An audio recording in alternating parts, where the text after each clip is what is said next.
you want to do test your voices? Testes? Right. Yeah. So, podcast number, whatever 3. order I do it in. 4 or 5. I have no idea. No. I'm whatever gets edited first. We'll just dive straight into it. I think we need to set the scene though, don't we? Because today is Valentine's Day. It is, yes. And my wife, I thought, I'm going to do something special for Valentine's Day, as we always do. Send her out the house. I said, do you want to do something on Valentine's Day? Because for the first time in 11 years, Alice, EVK, is not here. She's on the first ever school trip for a week. It's Valentine's. You couldn't have made it up, could you? Valentine's Day, there's just us two. I figured why I'm here now. She's gone to choir. Oh, with Jerome. I have no idea. Basically, she's decided to go to choir instead of Valentine's Day. And I find that despicable. That's just... So I thought, well, that makes it easier. I don't have to let her down now. Yeah. Because we're doing a podcast. Well, every cloud. Do you remember the first time you ever went to Scotland for the North Coast 500? I do, in the Tesla. Model February. S. Yeah. 2017. Was it 2017? And what, do you remember being at the old schoolhouse? I do, yes. And we just sat down having a meal, and then we looked at the table, and there was lots of heart confetti. Yeah, lots of hearts everywhere, wasn't there? And we genuinely didn't know what day it was. It didn't occur to us, did it? And we're thinking, what's going on All here? these couples in here, and it's lovely music, and it's, dimly lit with candles everywhere. And there's me and you sitting down. Yeah. And what would the two sirs like for tea? Do you remember the waitress? Yeah. We basically hinted that we were together. Yeah. We thought, why not? Let's have a bit of fun. So I'll have the steak and the lady will have the salad. So anyway, Valentine's Day. So what's the topic? This is one about electric vehicles. It's getting into something. It is. That's what Valentine's Day is about, is getting into something. And that's, I thought, damn electric it, I'm going to do vehicles, isn't it? That's what it's about. Exactly. Yeah. So I would say for the past 6 years, it's been relatively easy, given if you could charge and afford them, to persuade people that electric vehicles are financially, I won't say no-brainer, but they make sense. It makes sense, yeah. Now, because of the multitude of things we're going to get into, it's becoming increasingly difficult to the point where I'm just going to have to step back and go, you know what, you're going to have to make your own decision. You know what, you're right, yeah. I can show you. It's not so much, it's no longer relevant, it's just the people it applies to is getting ever decreasingly small. It's going to be one of those things where it comes to, do you want to save the planet as being the main sort of or thing? It's just your next car because they're disappearing. Yeah, because petrol's disappearing. Yeah. And let's face it, and I mean, to be fair, it's not just a case of, well, let's start with prices. Well, it's not just electric cars, is it? But all cars. All cars have shot up a petrol huge cars. Amount. Have you seen the price of a standard Fiesta these days compared to? So it's not just, like you say, it's not just electric second-hand cars. value as well. Not just talking used. Second-hand value is ridiculous, isn't it? I have to get this off my chest. You've had to sit down, cold flannel on his head. This has genuinely shocked me, and with it being Valentine's Day, I need to get the word chesting involved as well. And shocker. Shh. The Renault Zoe, I remember doing videos over the years about the used market. Always the cheap one to go for. Yeah, starting at the cheapest and going up to like 20 grand. And obviously there's only really one option when you're looking at the cheapest bottom end entry level price because of the battery lease. It does bring the cost down, doesn't it? Yeah, and you don't have to worry about the battery because it's leased.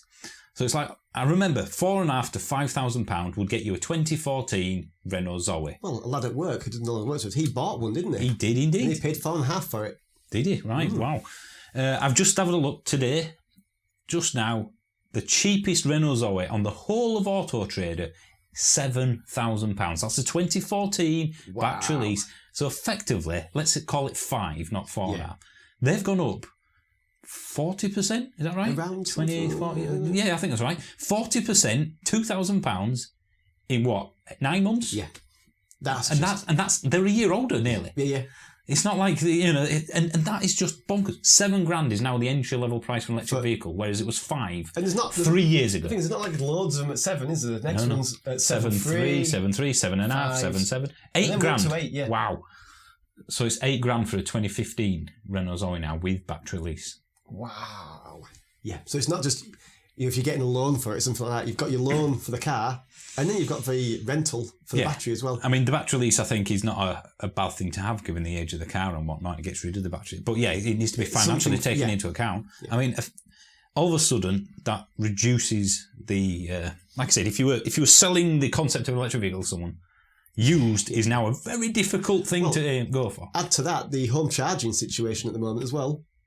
Well, all right, let's move into that. So we've started with very high used values. So you've got 7,000. Say I'm wanting to buy it. The cheapest electric car. You did look into it. Yeah, I did look into it. Yeah. So yeah, 4 or 5 grand as a second car. I'm talking $7,000 Now for minimum. the car, plus how much for the battery rental? 45, I think. So should we call it 50, up call to it 50 50 quid, yeah. Okay. You don't have to put the high mileage. So that's £50 a month. So that's £600 a year. Yeah. So let's say 1,200 quid if you kept it 2 years. So Yeah. that's eight and a half, I think, is reasonable because there's only one at £7,000. Yeah, that won't be there for long, will it? Give you Nah. So £8,500 over 2 years. Yeah. Now, you could argue that it's probably going to still be worth 7 in 2 years' time, or at least very close to it. So, again, the total cost of ownership is one thing, but the initial outlay, and then there's no guarantees, of course. But even then, saying for, how old is that? Was it 2014? So that's an 8-year-old car. It is, yeah. It's For probably £7,000. Yeah, and you're going to have 8-year-old car problems, probably. Well, brake suspension, all the usual stuff, not non-battery related things. But even then, it's becoming that's point one. We'll leave it at that. Used car values have rocketed, which is good if you own one. Not good if you want to buy one. Not if you want to buy one. And then, like you said, the charger. You've got to. In what date are we on? So in 6 weeks, is it? 6 weeks, end of March. Yep. You then. There is no grant. So that's going to be roughly around £800? Unless you rent your house. If you rent your house. Or you're a landlord. So basically, if you're a homeowner, there is no grant. What about if I buy a house and rent it to myself? If you're a landlord to yourself, then why not? Subcontract. But effectively, it will go from about 450 quid for the cheapest electric vehicle properly installed under the OZEV grant, so you get 3-year warranty and everything, to at least 750, 800. Wow. So all of a sudden, as a minimum, you're looking at £800 for a charger to be installed by a company. Yeah. Which is why I think the charging landscape is going to change. It's a big chunk of money, isn't it? Well, look at how much fuel that would buy you. I mean, I know the charger is going to last you 15% of the total cost of the car. Yeah. I mean, I know the charger is going to last you many, many, many years, and you can use it on the morph. Just a plug, really, isn't it? But yeah, it's certainly something to consider, isn't it? And especially when someone's the outlay. Yeah, when someone's getting into it for the first time and they're asking him, "Well, what am I going to need? Well, you're going to need this. Right, so I've got to pay for that. Yeah, you've got to pay for that now. That's trying to incentivise people to get into EVs as well. By removing a grant does not help. So all of a sudden, I'm not saying it's a deal breaker, and I think some manufacturers will probably bundle it in with a car, new ones anyway. I know Nissan are already. You can add it onto your PCP payment. Oh, so you're paying interest on it as well. Yeah, that's not a bad thing, is it, for Nissan? They could do that. But either way, that's again something that wasn't around a year ago or before, and is now. Yeah. I paid £250 for my charger. Yeah, which seems like which was I thought, well, all right, I've got to pay it. It seems a fair amount, doesn't it? And now it's 800. Wow. And I know they're slightly different now, the smart charger, but essentially the units themselves are about 300-400 quid. And then it's the There's no way it costs 400 quid for an electrician to fit a charger. But let's move on. So that's two things immediately that are worse now than they were a year ago. So therefore it's harder. New car prices. They haven't really, they've gone up a bit, but no more than anything else. No. However, because of chip shortages. Waiting times. Well, yeah, but there's no discounts, are there?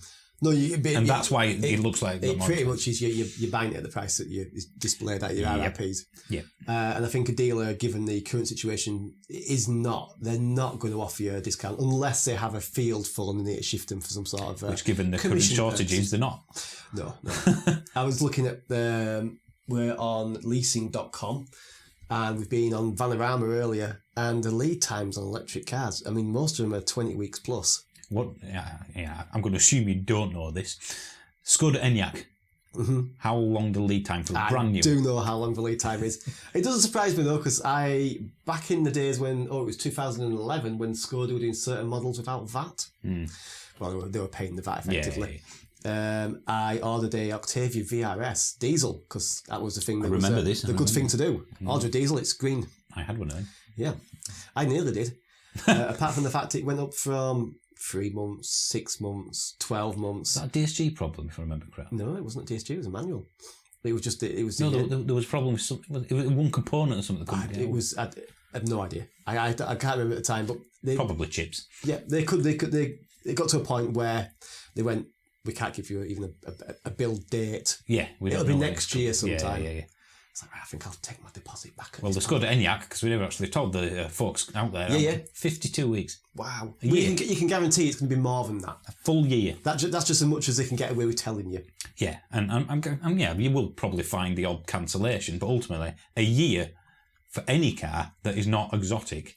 Yeah. ID3, the last I heard, was roughly August, It just, and that's getting put back. Is it just the VAG group that seems to be suffering from this? Or is it Kia, that's 6 to 7 months from someone that recently ordered an e-Niro. Obviously, what spec might change that, I don't know, but basically, no. Polestar having problems? I'm just thinking Chinese I don't know about the MG, Yeah. which, if anything, should be more kind of insulated from the thing. Yeah. Now you're probably looking at, if you ordered one today, from what my brother said, because he did have a look at this, June. Wow, and that's all thanks to that video that we've put up on Saturday. No, it's amazing what we've done still. But effectively, that's yet another thing. I mean, it's... Do you think MG are going to be a victim of their own success with this? And do you think they can gear up quick enough to supplying? I mean, if gear ZS, up quicker than any other manufacturer, I bet, yeah. Well, yeah, but I've given the ZS, if it does become as popular as I think it should be, I wonder if they're going to fall behind with getting can they ramp the production up? I believe they can, because then they can just turn them out. I think what we need is MG to fly us to China just so we can view their manufacturing plant. Can have a look at the antivirals and things like that. Yeah. But if I came back, I didn't feel too well. Patient zero. Yeah.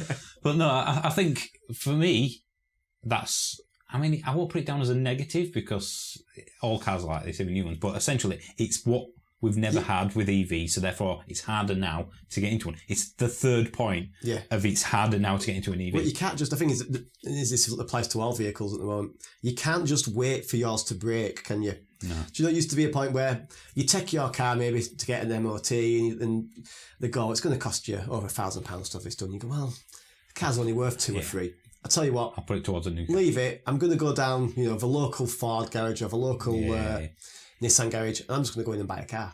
Yeah. Forget it. I need something. I'll go get one. Yeah. Those days are over, I think, aren't they?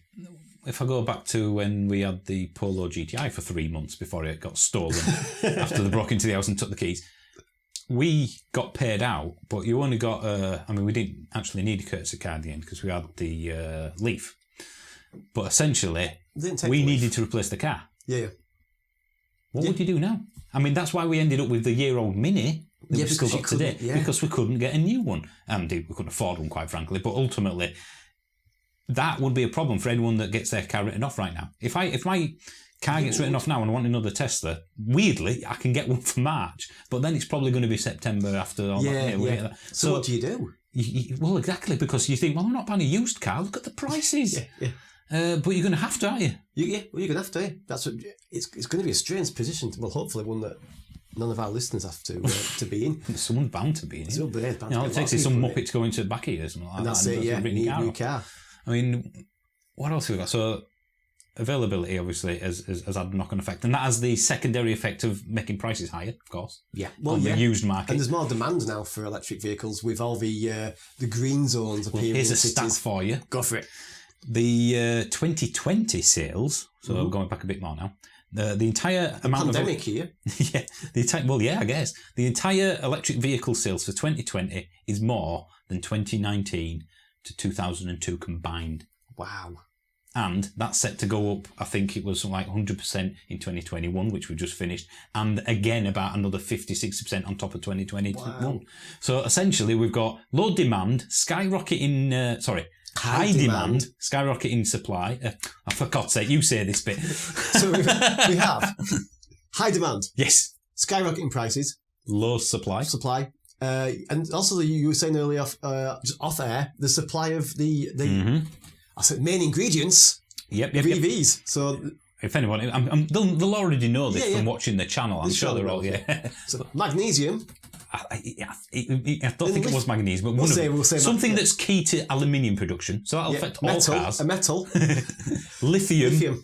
300% it went up by the end of December 2021. So just a couple of months ago. So a tip is, if you want to make a bit of money, don't buy Bitcoin, buy lithium. Mm-hmm.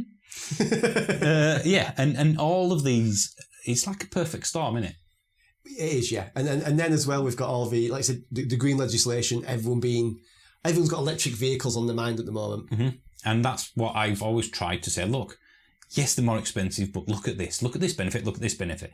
If you can charge at home, if you've got the money, it's very easy to own one. Now, it's still as easy to own one, but the financial side of it, the selfish part that you can appeal to people with, it's still there, but it's not harder. So, in fact, we've missed one key point. Oh, excuse me, I need to burp with my, shandy. I've had too much shandy. But the price of electricity, of which, of course, you use to charge your electricity or fuel. Now, yes. Hopefully that's going down. Not a chance. Petrol has gone up in the last few years significantly. Well, petrol today is the highest it's ever been. Really? Yep. It hit a new record today. Previous time was November. So it's now over £1.50 a litre for diesel, and the average price for petrol is £1.48. Wow. But electric has also skyrocketed. And, it hasn't actually skyrocketed yet, has it? That's April. Yeah. Which it could be by the time this podcast goes out. It could be. But essentially, electricity is going to at least double from what it was 6 months ago. Yeah. Probably more than that. Yeah.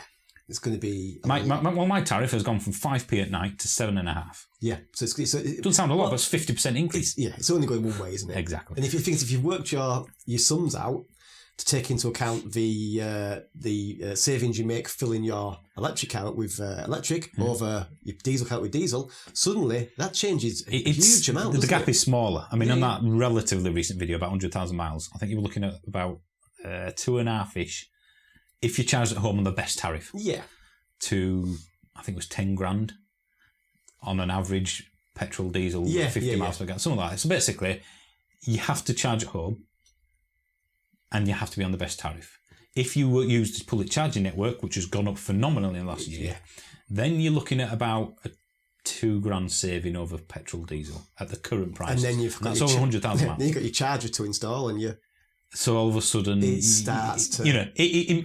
I mean, no one ever said that electric has to be cheaper. It was just, It was a way of, for me, well, here you go, here's a benefit that you don't have with petrol. That benefit, I won't say has gone, but it's been eroded. It certainly has, yeah. And I think that's the key to making a lot of people jump to something new is either it's easier or it saves them money. You have to appeal to selfish nature. Yeah. If something is easier, people will do it. People like water. They'll go down the easiest route possible. So electric cars, I wouldn't... I don't know. In many ways, they are easier, but in a lot of ways, they're not. It's easier you can just charge it at home. That's a really good thing. But if you go on a long journey, you've got to make sure you've planned all that in. And the financial side, if they're eroding that away, it certainly is going to... I mean, it's not going to appeal to the Yorkshiremen, is it? And women out there. Well, another thing we need to bring up, the grant. Yeah. It's now £1,500, and obviously they've lowered the bar, but a year from now, for me, that will be gone. I can't see them putting it at £500. No. So pointless. They might maybe keep it at £1,000 or so for maybe the cheapest EVs, I don't know. But for me, it's only going one way. Yeah. So that's instantly every car goes up by £1,000 or £1,500 if you get rid of it all. So again, that price thing, we always had a better price sort of thing to push to people because fuel was so much cheaper, depreciation was lower. Yeah. If you could afford the initial outlay, it made sense. It still does to a point now. It's not gone. I think depreciation is probably still the same, but it's the initial outlay, isn't it? Even to lease something, you're looking at, I mean, look, some deals around here. So this is for the MG ZF Trophy car. ZS, sorry. So this is the top full long-range ZS. So we're looking at a 4-year lease. Initial payment is £3,000 and it's £333 a month. So over the total lease, you're paying 19 grand on that. 19 grand, which is, if I don't pretend to do it in my head, 19. I'm not using a calculator on this keyboard or anything. You can't hear any typing. 3,800 a year. Yeah. For what essentially is arguably one of the cheapest of its type. Yeah, entry-level-esque. And I know you can get lesser spec ones and whatnot, but ultimately... That's on 10,000 miles, so that's roughly sort. It's not much, is it? Though? I mean, it'd be cheaper to buy finance it yourself. Leasing for me is insane. Your brother's got a a quote today, hasn't it, for finance? Yeah, but I think that dealer is taking the Michael somewhat because Because he don't need down to sell on it. that was So- amazing. Well, let me give you the figures. So this do is for that. the same car. This is for the long range ZS Trophy Connect. The you couldn't get any higher it's basically. Bells and whistles. Cash price of the vehicle 34.5. So there's no discount No. on that when there are discounts out there still. So that for me is the first red flag with this particular one. But we'll give you the figures. I think it's nice to go for the official one. Yeah, 34.5 grand just over. And this is not 0% interest; it's 3% interest. That's not bad. That's not bad. Yeah. No. That's 5 years, so 60 monthly payments Okay. of £433. Wow. Obviously, you've got interest payments of 3.5 grand over the full 5 years. But Yep.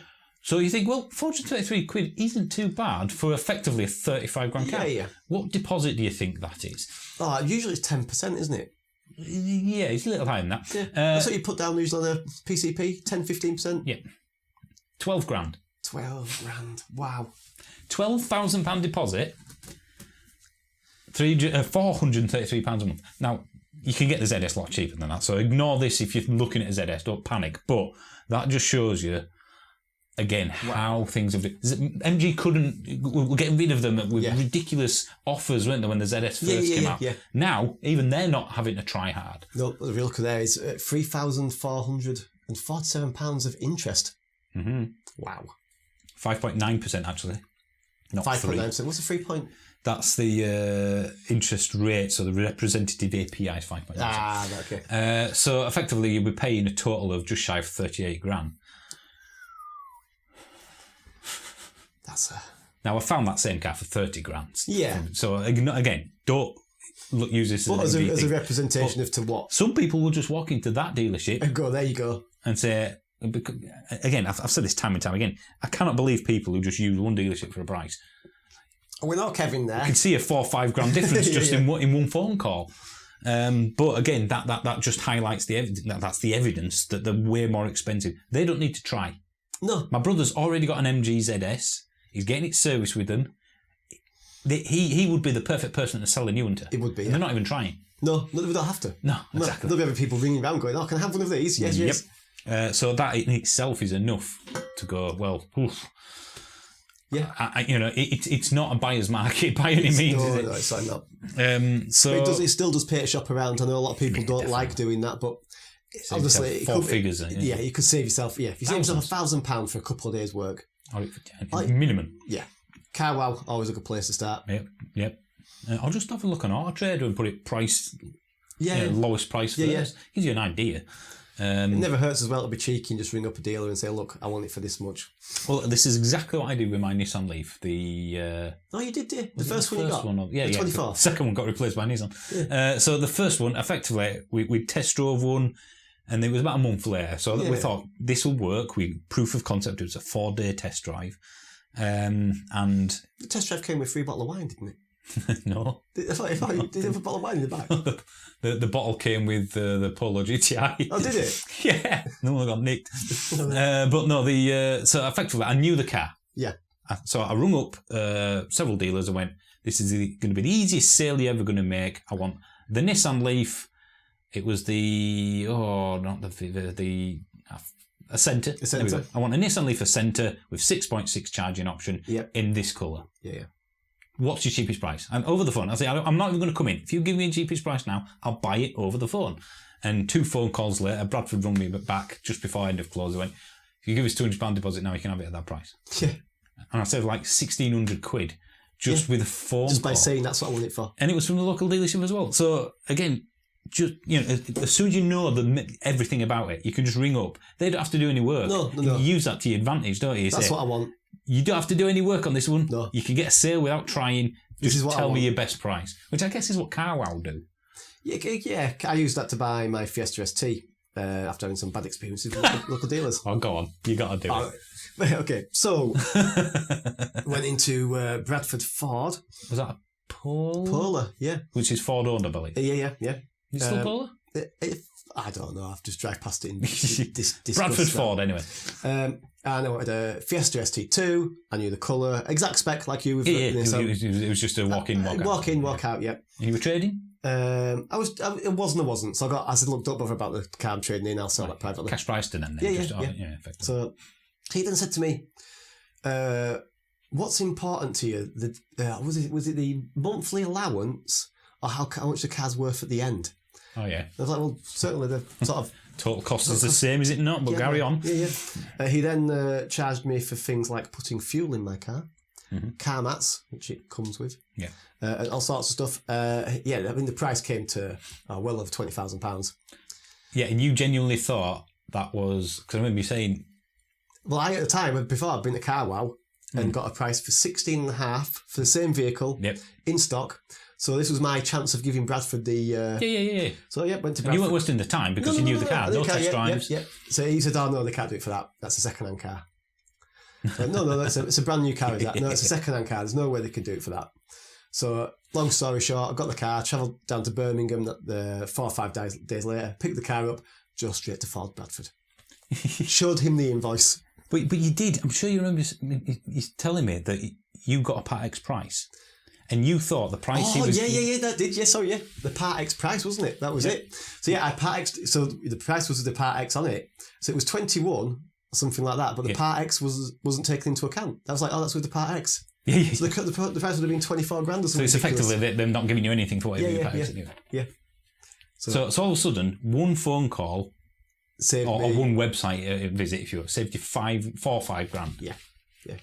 I couldn't recommend Car Wow enough. It's a great site if you wanted to just, Well, it gives you the best idea of what's achievable. Well, the dealers bid against each other.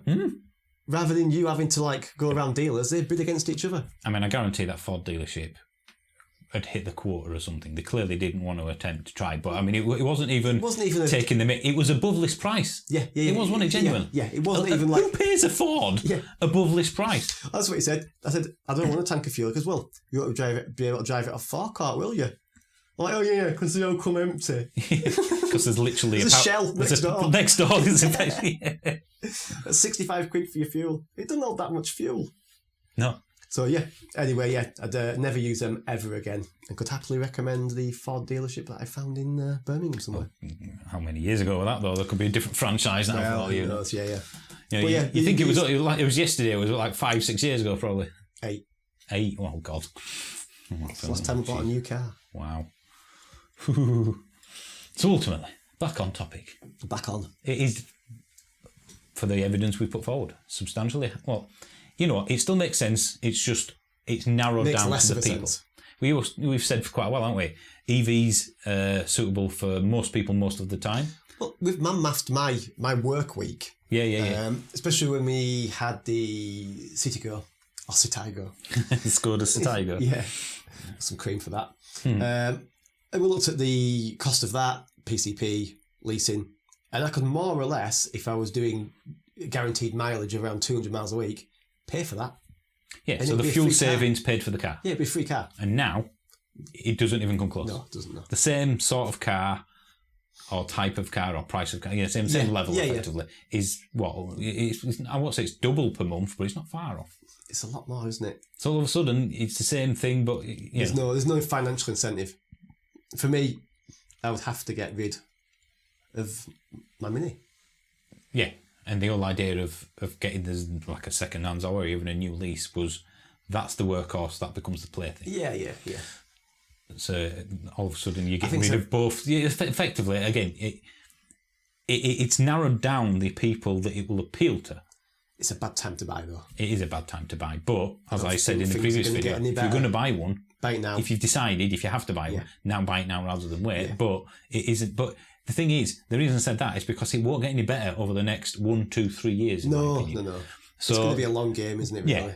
Yeah. Quite a few people have commented on that particular video and said, "Oh, yeah, I'm going to give it a 2 or 3 years to see what, see battery technology gets much better and then these cars will be worthless." That does not happen. Look at the Renault Zoe. Well, the thing is, you look at it's gone up in value. Yeah. And the Nero, when that was released, the first... that was just over 30.5 grand if you pre-ordered it. And now I bet if you sold that today... 35 is the cheapest one. Yeah. So you'd pretty much make your money back, wouldn't you, on that if you had that? If you kept it... Yeah. So that's why I think if you are going to get a car, a brand new EV anyway, pre-ordering it always seems to get you a better price, doesn't it? Yeah. Oh yeah, the first editions. And assuming the first edition, of course, is usually out spec, so there's that. But It's No, it's not a bad time to buy considering what's coming up, but it's a bad time to buy considering what's gone before. Yeah. So essentially, this is the new world we live in. Whether it's food, clothes, houses, Everything's going up. energy prices. It's just how we have to get used to it. But when you compare electric to petrol now, I mean, I genuinely don't know this. Do they see petrol going up to £1.60, £1.70? Who knows? Who knows? I mean, it's gone up.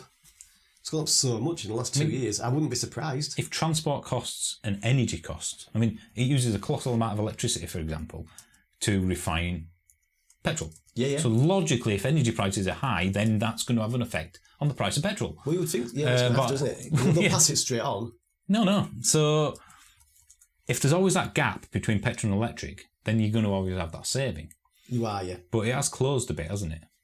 I mean, it still makes financial sense because I have a car now. Yeah. If I had an electric car now, I'd still be... It would still make sense, yeah. So we're not saying that it makes sense to sell it and go back to petrol. It doesn't. No. It's just... it's not a massive benefit as it used to be. It's that, for me, it's that first step up the staircase. That first step's getting bigger and bigger. And it's just going to take a bit more to get onto it. It's slightly annoying in some ways because there's a lot more choice now. We're getting to the point where you could... It's almost a good lineup. Yeah. All your traditional cars like your Corsas and E208s. Yeah, you've got all them. Yeah, you want electric Earth? No problems. We can do that. Petrol? Yep. But it's... if I don't know, if one of my neighbours came over and said, we're thinking about getting an electric vehicle. Yeah. And I was completely 100% honest, which I always have been because I couldn't care less if people buy one or not. I'd be like, well, how many miles do you do? Yeah, let's get a spreadsheet. Let's have a look. If you do 6,000 miles a year, financially at least. Yeah. Is you No. But then again, will it be... If it's just environmental reasons to jump on board, very few people would do that. Not on something of that value. Well, you usually find it's people... I don't know. From my experience, it'd be people with a little bit more money. Yeah. Who would say, I've got some more money. I know. I can afford to buy an expensive car. Company car. Yeah. People. Company cars are going to have to, end up getting them, I suppose, won't they? I guess the way, forcing, for instance, delivery drivers and stuff like that to use electric vans, so it's larger companies paying for it, maybe is a good way to get. Well, I think this is the first year electric vans have become very noticeable. Oh, yeah, you see them everywhere, don't you now? I mean, I'm not saying that they're ready for everyone yet, but we've seen... DPD. Well, when DPD and places like that start to get a lot of electric vans, there has to be a reason. It's not just a greenwash or whatever people call it. There must be genuine savings there. You'd think so, wouldn't you? And given the usage pattern of stop, start, it's literally built for, isn't it? Yeah. We've said a few times, haven't it? It'd be nice to speak to a fleet manager at someone like this and say, is this a financial thing or is it a PR thing? I don't know if they have to meet so much... mission thing, offset, maybe. Yeah, mission. But you'd think you'd have a lot of DPD drivers saying, I can't complete my shift or something if they couldn't. Yeah, they must. Well, I guess when they're programming the shift in, you got to think, haven't you? If DPD are delivering around where I am, it's probably 20 miles to and 20 miles back. So you've got a good, at least, if you do say 100-mile range, you've got 60 miles of delivery, and there's no way you can do 60 miles of stop-starting. And you can get bigger mileage. Yeah, I know the Maxus van that we saw him in was 130, 40, 50 miles. I mean, in this sort of driving, probably higher, actually. Yeah. Because it's all local stuff. I remember chatting to an Amazon delivery guy, and his patch was basically the village I live in. Really? He had a little bit more. Yeah. He says, I will deliver all day around like a 1 mile area. Shows how many people order from Amazon. I mean, it's not like it's a village. It's a full van. Yeah. So wow. I'll just do this sort. Just this sort of area. Crikey. So electric van would make perfect sense for something like that, I guess. Yeah. If you just once you're replacing it with another one. Yeah. So maybe that's the shift change, that we're looking at more trades doing it and big corporate stuff rather than the private that can afford to. Oh, you would think so. I guess they're working to a percentage, though, aren't they? Well, you'd think so. That's what I mean. Maybe the likes of Shell and BP need to, help people get into EVs. Well, with 12 and 10 billion pounds worth of profit. Did you see what BP came out and said about we're still paying for the Mexico mess up? No, about chargers. No. They're getting to. They said that they've reached the point now where an electric vehicle charger, a rapid charger, is more profitable than a petrol pump. Well, it's a good job because they did rather badly last year. for the ones that are working anyway. Yeah. But is that the shift change we need? Well, I think the thing is, Someone can make money from it, they'll appear. Shell, BP, they're going to have to change, aren't they? It's not like they can keep doing But that. at their pace. Well, it's going to have to be profitable for them to Oil, do. the thing is, people say, well, as soon as we go electric, what are BP going to do? Oil is used in so many things. Plastics. Pharmaceuticals, plastics, tyres. Take your pick. I mean, you know, people think it's oil, petrol. No, Yeah. that's probably a relatively Your small house is percentage. just full of it, isn't it? Yeah. So they're still going to be producing oil, even if everything was electric tomorrow. Yeah. So that they're still going to be having that, but maybe in smaller quantities, granted. But that's why they're doing a slow shift change to Well, you can't just stop and start overnight, can you? yeah, I'd be silly. So, is there anything else EV wise that effectively is worse now, or even better than it was over the last What's few insurance years? like?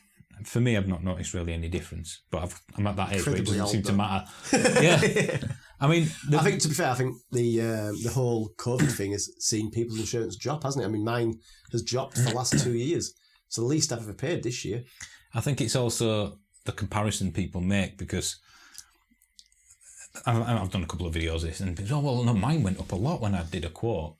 And effectively, the quote in a £10,000 Focus against a £40,000 Tesla Model 3 with 350 brake horsepower, and wondering why it's more expensive. Not because it's electric, it's because it's a very, it's a quick, expensive vehicle. So I think like for me, I've not noticed any difference. No, that's I mean, it's more expensive. It's the most expensive insurance I've paid on the Tesla for years, but it is also more than double the price of any car. It's a I've ever owned. rear-wheel drive car with a lot of power, isn't it? I mean, And expensive repair bills if someone smashes into you. I think typically rear-wheel drive is more expensive. The last rear-wheel drive car I had was twice as much as a front-wheel drive it replaced.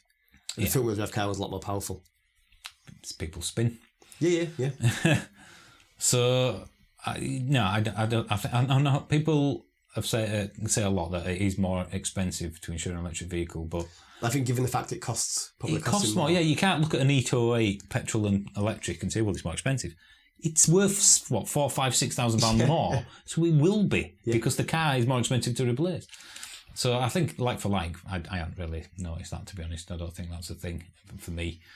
If insurance is always a gamble, no matter what you're doing. Yeah. It's the magic numbers, isn't it? You pull the lever. It's almost like a one-arm bandit. That comes up with the numbers. Today your price is. But no, I think that's the main focus of all the EV stuff. When I think about all the videos do, it's usually financial based. I mean, if someone said to you, right, let's get an electric vehicle, Harry, let's go buy one, you've still got that massive weight.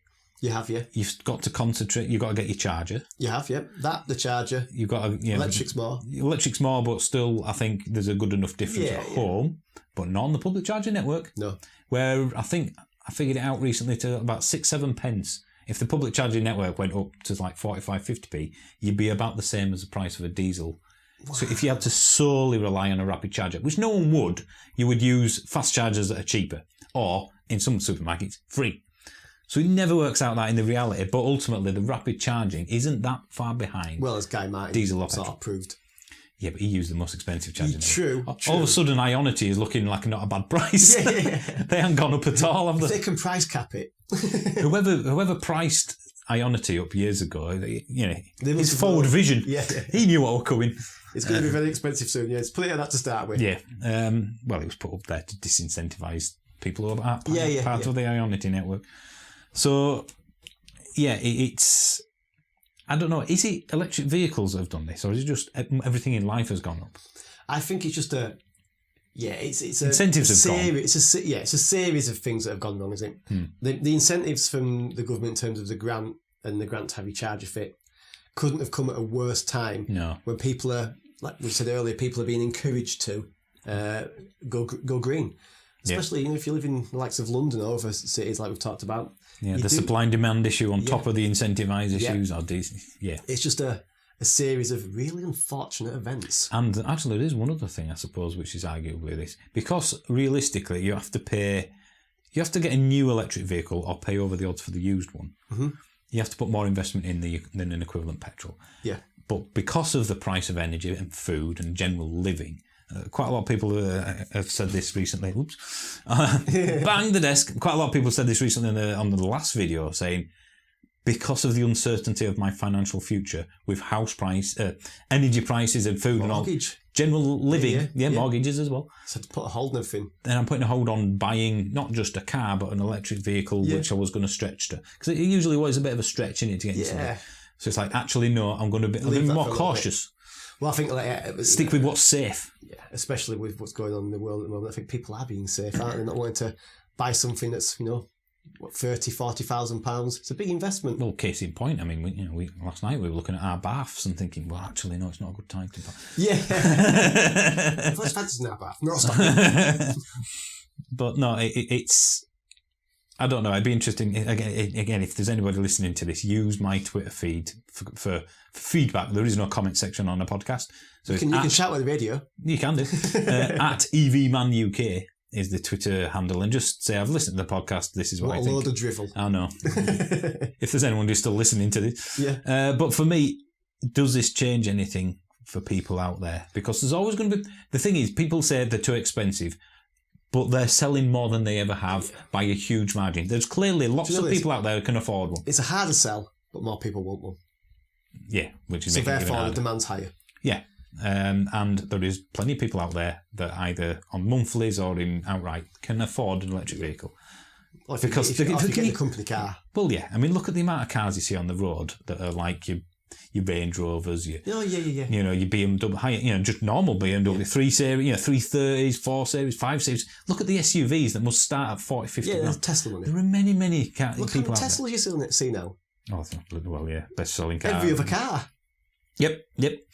So ultimately, there are many people out there to buy all the cars that they're making right now. Yeah. So they're not going to plummet. So does that change anything? As people Just going... means prices are going to stay high because demand's high. Yeah, and it's not changing anytime soon. Nope. So our advice is, if you're going to buy an EV, Buy one now. buy one now. Yeah. Buy one now. Well, if you made the decision to get one. Yeah. Obviously, don't go behind your wife's back. Well, so essentially, this is what that video said. If you've got the finances in place, If you're thinking about it and you're almost ready to make a decision, who are you? if laziness is basically kicking in, or let's do it in summer when it's But nicer. yeah, got a bit more time. No. We'll go around some deals. Or No, do at it least order it now, because and it gives you gonna 6 take- months now. Yeah. before you arrive. Hey, and even if you change your mind, you can sell it as soon as you get it and make more. Probably, yeah. You could flip it, certainly. Certainly could, Some yeah. of them, definitely. Yeah. Because there is such a lead time. I do know somebody on another YouTube channel, and he bought a Fiat 500 electric, Oh, yeah. quite high spec, just for, I think, 4, 5, 6 months until the Ioniq 5 arrived. Oh, yeah. Hello, if you're listening. And he sold that for, I think, £600 less than he paid for it 6 months later. Wow. And then the dealer, because we found it on Auto Trader, £2,000 more than list price Really? for a 6 months old version of that car because of the lead time. Yeah. Wow, that's just... If I had some money... Well, this is the thing, isn't it? If you buy a car now, new, even a vaguely special one, Yeah. you're going to go, well, I mean, I know someone that's bought a very expensive car recently. It cost, without saying what it is or anything like that, because I don't want to spoil anything, £330,000. Wow. The dealer, when he picked it up, says, you can sell that right now for 370. So effectively, if he wanted to, he's not, if he wanted to, he could make £40,000 by buying a car And just... and then selling it back to the same dealer that sold it to him. Wow. Money makes money, doesn't it? It does, yeah. That is just bonkers. Yes, it's absolutely crazy. Which brings us on to the topic of the next podcast after this. It does. Something we're talking about, which is going to be a bit different. It's about the cars we've bought personally. We're not going to give you any details. You have to listen to that one. Nope. Partially for financial reasons. That's either available next week or you've already heard it. There is a chance that is the case. Yeah, I usually do these in order, but I can't guarantee that. Because I bought a car, and arguably you two as well, because it was a safe financial. That's what we tell ourselves. That's what, man maths it. But no, genuinely, isn't it? Yeah, it is, yeah. So it's a little shorter than normal this week, but I don't want to go on too much in terms of we're just going over the same thing. Yeah. But for me, it is genuinely harder now to, I don't, what's a better word than sell? What's to not pitch? If a neighbour came round. You go through, wouldn't you? A couple of years ago, I could easily do it, knowing their situation in the driveway and things. Well, now you'd I'm be like, able to show them the benefits. yeah. And now the benefits just aren't there. Not as many, much. I will say. They're still there. And I think it still makes sense for quite a lot of people. It's just that amount of people is narrower than it was a year ago. But thankfully there's more people. But there are more people. Yeah. So, well, yeah, otherwise they wouldn't be selling, would they? But, yeah, there is one benefit of actually everything going electric, which we haven't mentioned, actually. We should make... It's not the environment. It's not financial. The children? No. It will finally, unless they do an electric version, get rid of the T-Rock. That T-Rock convertible. Convertible T-Rock. That's just the worst car. I saw one the other day. Oh, yeah. There's one around here, isn't there, somewhere? Yeah. Oh, Jesus. What's the thought process? I'd like an SUV called T-Rock, which sounds like a school kid's nickname that nobody calls him. Call me T-Rock. It has to be the worst car on sale at the moment. And then, somebody wants that and then thinks it's a good idea for a convertible version of it. Oh, Jesus. Look what I've bought. Oh, my God, I'm never going to be able to drive that. Why don't you take my car? No. Take the bus. Yeah. So, yes, watch out for the next week or maybe last week's podcast where we tell you how to spend money on a car and be financially responsible at the same time. Just as if somebody listened to me on the video I did 2 years ago saying buying a Renault Zoe at $5,000 is a good deal, it's now worth $7,500. So there you go. Call me the Oracle. Yeah. Financial advisor, although legally not in any way, shape, or form. Terms and conditions apply. Ask for written details. Right, thanks for listening, guys. We will be continuing these podcasts until life gets in the way again or we get fed up. But hopefully it will be more than 8 episodes this season. We're going to try, aren't we? Yeah. 9. Yeah. We're going to build. We're going to build up more before we start churning them out. So it gives us a bigger buffer. Because quite frankly, especially COVID. Yeah. It's like, well, I can't come to you can't come to me, blah, blah, blah, blah, blah. Oh, we'll have to think of a remote way of doing it. Business lunches. I didn't know I was at work. This is a party? Oh my God. Right, okay, let's sign off. The final word is, here it is. Tepid.